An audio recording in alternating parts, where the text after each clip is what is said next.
So this is hot off the press. This was just released in the last 3 hours. The Department of Justice just updated on their website, and they kind of start breaking down what this lawsuit and the civil penalties are going to be, and they break it down into remedy for violations. They also, I'll include this whole link below so you can check it out, but they break down kind of what happened.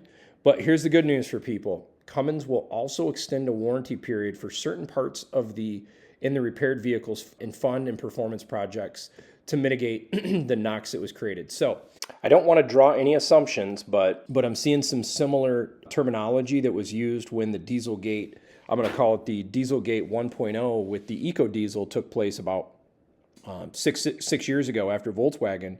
In this document, they kind of talk about the recall and repair program, and it kind of breaks it down with the years.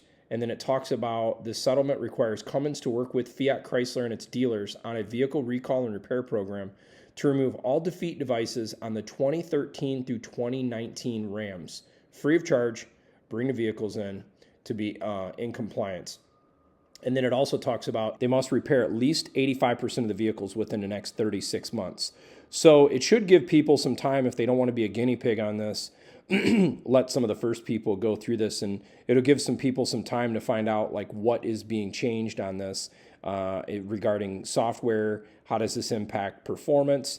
And then also, I know a lot of people had some questions on where does the money go and how, when the U.S. government does this against companies, where does the money go? Because I'd like to know this too. It's a ton of money Cummins is having to pay out, and it's like you hope that this isn't just going to something stupid, some dumb government program. But anyhow, it looks like $175 million is going to go into projects to reduce NOx in California through CARB.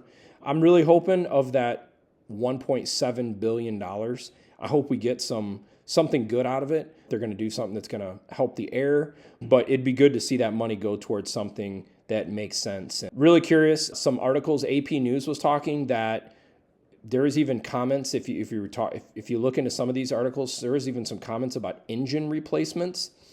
I think that was a little bit, doesn't really make sense, because if you look at some of these articles, repair and replace 600,000 Rams, some of this stuff is ridiculous. I just wanted to share this because this is literally hot off the press.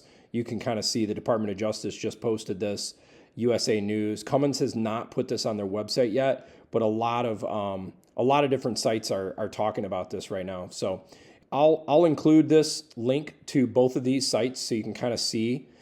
Some of the things that make me feel a little bit better is at least this extended warranty. I'm sure there's going to be a ton of attorneys that are going to be looking to class action lawsuits because let's face it, if our performance, fuel economy, or reliability is impacted as a Cummins owner, we're all going to be pretty upset about that because that's not what we signed up for. So anyhow, I hope you find this video helpful, and as more information comes, I will be sharing with everyone. Thanks for watching. Please like and subscribe.